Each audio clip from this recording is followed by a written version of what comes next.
DIY o do-it-yourself na binunot ng content creator ang kanyang nabubulok na wisdom tooth.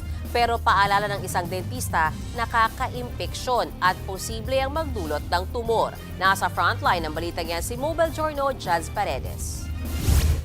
Sa wakas, nakuha din kita.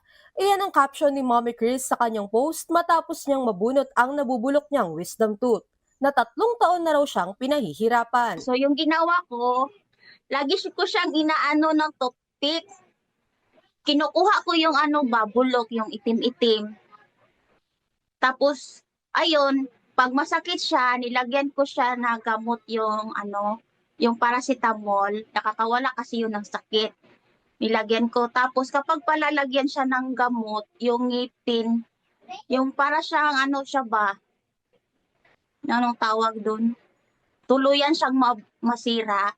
Dahil sa kanyang DIY, nakatipid daw siya dahil hindi na niya kinailangang pumunta sa dentista.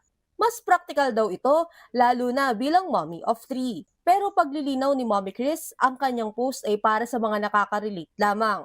Hindi naman daw ito para gayahin ng publiko. Salamat nga ako sa Diyos kasi nga nakakatakot din kasi ma-infection kasi Marami namang netizens ang nabahala. Nakakatakot daw dahil baka mauwi ito sa matinding impeksyon na ayon sa isang dentista, posible talaga. If may iwan yung root sa loob ng bone at meron siyang infection, maaari rin ito mapunta sa heart, maaari ito mapunta sa brain, maaari ito mag-cause ng infection na maaaring maging ikamatay pa ng pasyente. At sa haka-hakang maaari itong magdulot ng cancer, Lahat ng infection sa ating bibig may transform into cyst. Maaari rin ito mag-transform into cancer. isa sa mga posibleng kondisyon na maaaring mangyari ay ang ameloblastoma, isang bihirang tumor na tumutubo sa panga. Payo ng eksperto, iwasan ang DIY na pagbunot ng ngipin dahil maaari itong magdulot ng mas malalang komplikasyon.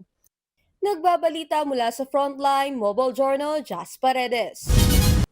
Mga kapatid, Mean Los Baños po, huwag magpahuli sa mga balita at impormasyong dapat ninyong malaman.